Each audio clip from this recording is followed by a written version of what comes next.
जय गुरु जी संगत जी। जय गुरु जी। अनंतम अनंतम शुक्राना मेरे मालिक का जिन्होंने सत्संग सेवा शेयर करने की सेवा बख्शी है।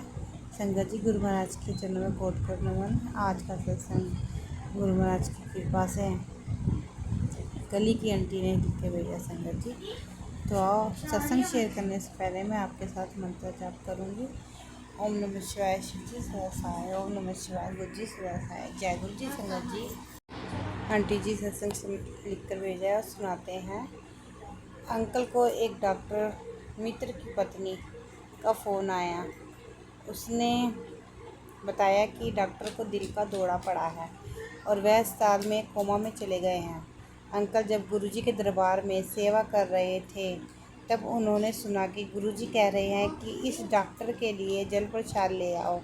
अंकल ने उनकी पत्नी को डॉक्टर के माथे और होठों पर लगाने के लिए दिव्य जल प्रसाद दिया और गुरुजी का मंत्र जाप करने को कहा। 2 दिन बाद उन्हें बताया गया कि इस डॉक्टर की हृदय गति 7 मिनट के लिए रुक गई थी और यह अच्छा संकेत नहीं है। उनकी पत्नी ने बताया कि ड्रिप में जल प्रसाद भी दिया गया है। अंकल ने आश्वासन दिया कि गुरुजी अवश्य मदद करेंगे। अब 2-3 दिन के बाद उन्हें बताया गया कि उक्त डॉक्टर कोमा से बाहर आ गया और बिना किसी सहायता के वॉशरूम आदि जाने लगे। अगले सप्ताह उन्हें छुट्टी दे दी गई। यह जल प्रसाद मंत्र जाप का माध्यम से गुरुजी की कृपा में से ब्लेसिंग का परिणाम था। संगत जी, तो जय गुरु जी संगत जी। गुरु महाराज की कृपा से अंकल जी आज फर्स्ट क्लास अपने घर में ही है। तो अपने सत्संग को यहीं पर विराम लेते हुए गुरु महाराज जी का मंत्र जाप करूँगी। ओम नमः शिवाय, शिव जी सदा सहाय। ओम नमः शिवाय, गुरु जी सदा सहाय। जय गुरु जी संगत जी। संगत जी, गुरु महाराज जी की कृपा से जल प्रसाद की शक्तियों के बारे में सोच भी नहीं सकते हैं। यह अमृत है। प्रत्येक संगत को जल प्रसाद का अलग अलग स्वाद मिलता है। जैसे किसी को नींबू का, कुछ और। अंकल कहते हैं कि बड़े मंदिर में चाय एक पतीले में बनाई जाती है और फिर एक केतली में डाली जाती है।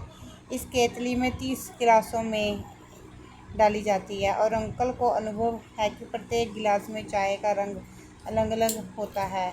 सारी चाय एक सी पतीले में तैयार की गई है। एक ही प्रकार की चाय पत्ती डाली गई है और एक ही पतीले में दूध उबाला गया है, लेकिन फिर भी हर गिलास में अलग अलग रंग। यह हमारी गुरुजी की लीला है, गुरुजी की ब्लेसिंग है। हर किसी के लिए अलग अलग से गुरु महाराज देते हैं। गुरु महाराज के चरणों में कोट कोट नमन। संगत जी, गुरुजी हम सबको ब्लेसिंग देते हैं, लेकिन हमारे कर्मों के अनुसार हमें कभी कभी शिकायत होती है कि हमारा बुरा दौर ख़त्म नहीं हो रहा है। गुरुजी अंकल कहते हैं कि हम अपने पिछले कर्मों को नहीं जानते। हम किसी को गुरुजी के पास ले जाने वाले कोई नहीं है। गुरुजी की मर्जी के बगैर कुछ नहीं होता। हम किसी को केवल गुरुजी के बड़े मंदिर का रास्ता ही दिखा सकते हैं और कभी कभी सिर्फ एक बार बड़े मंदिर जाने से ही संगत को ब्लेसिंग मिल जाती है। गुरुजी हमेशा कहते हैं अच्छे इंसान बनो, अच्छे कर्म करो। अंकल, एक बार गुरुजी ने पूछा कि हम एक जीवन में किए कर्म तो जानते हैं और अच्छे कर्म करने की कोशिश भी करते हैं, लेकिन पिछले जन्मों में किए कर्मों का क्या?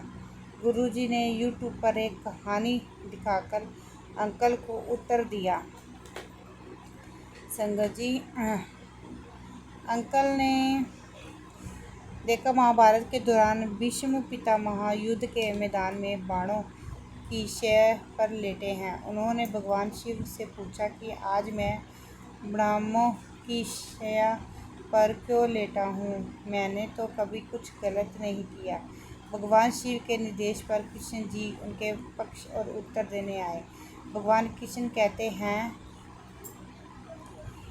जी कहते हैं कि तुम्हारे पूर्व में 3 जन्म हुए थे। पहला जन्म बहुत अच्छा था, जब तुम राजा थे। सभी अच्छे काम किए, सभी की मदद की और तुम्हारे राज्य में सभी लोग खुश थे। दूसरे जन्म में पहले जन्म के अच्छे कर्मों के कारण तुम राजा बने। तुम शिकार के शौकीन थे और एक बार तुमने अपने रथ के सामने एक सांप देखा। उसे कुचल जाने से बचाने के लिए तुमने अपने भाले से सांप को एक पेड़ पर फेंक दिया, लेकिन वह पेड़ बबूल का था। सांप पेड़ को काटने फंस गया और भूखे प्यासे रह गया। बहुत कष्ट सहा और दर्दनाक मौत मरा।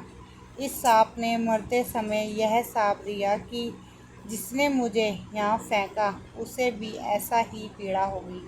यह श्राप उनका पीछा कर रहा था, लेकिन भगवान शिव के शिष्य होने के कारण तुम्हारे कर्म अच्छे सुरक्षित रहे। लेकिन तुम्हारी 2 गलतियां ने उन अच्छे कर्मों को नष्ट कर दिया।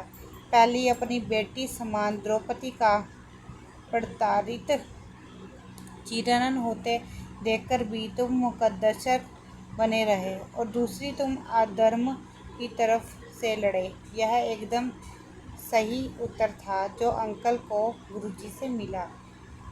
गुरुजी प्रार्थना करें कि गुरुजी कृपा